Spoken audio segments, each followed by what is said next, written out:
guys, this is Tara with Kittens, Weights, and Tarot, and today is day 11 of Ethany's hashtag 31 Days of Tarot 2020.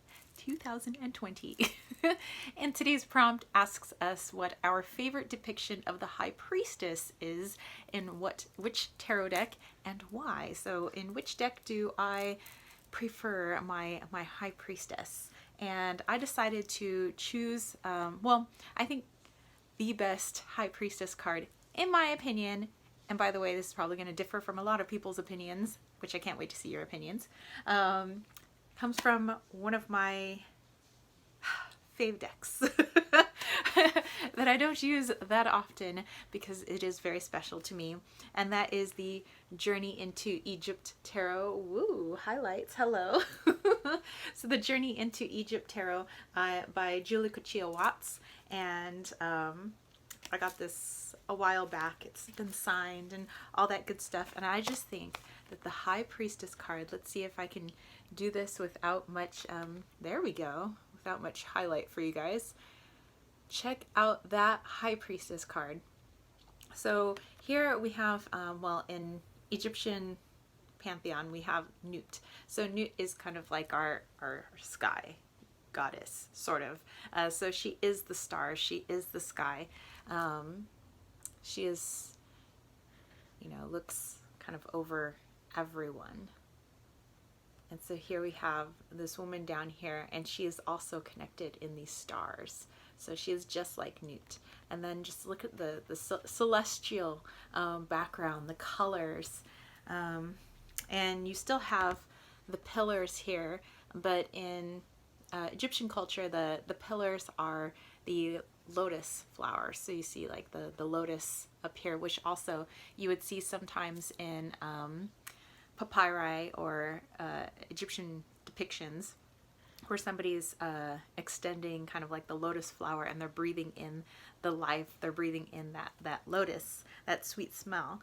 And that also was seen as divine connection, something that seemingly grew out of the muck, then could rise to the top, above everything, reaching over the waters, out of emotion, out of everything.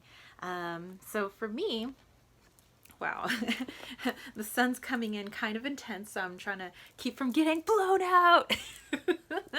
So to me, the High Priestess is expansion. The High Priestess is connected to all that is. You can even say that the High Priestess isn't even a person, but more of an energy of divine connection. She just is everything. She is the stars, she is the sky, she is energy, she is intuition and connection, but somehow that energy, to me is still learning and evolving. So as things here on earth, we all learn and evolve. It kind of feeds into this High Priestess energy. So as the more we learn, the more she understands, and the more she knows, and the more she can take that with her connection to the world, to, everything, inside and outside this world. And to me, because I connect with ancient Egyptian culture very deeply, it's also in my family name. And I've just always been fascinated with ancient Egypt, as well as, like my Nana and my uncle, who's gone to go see the pyramids back in the day, and I want to go see the pyramids as well. So I have so many books on Egyptology, and I've been studying it since before I could read. My very first picture book, actually it wasn't a picture book, there was pictures, but I just couldn't read yet. I was like 2. Is the Tutankhamun book. And so my favorite High Priestess card, of course, would have to have some sort of Egyptology symbology. But I just, I think that Nut being a great depiction of the High Priestess, because Nut could be a being, but is basically the sky, is everything, encompasses everything. The stars, which, is a metaphor for our intuition and, metaphysical knowledge, all of that.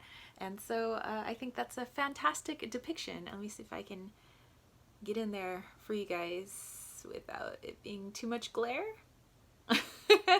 So yeah, so that is my answer. That is my favorite depiction of the High Priestess. And again, that is from the Journey into Egypt Tarot by Julia Kuchia-Watts.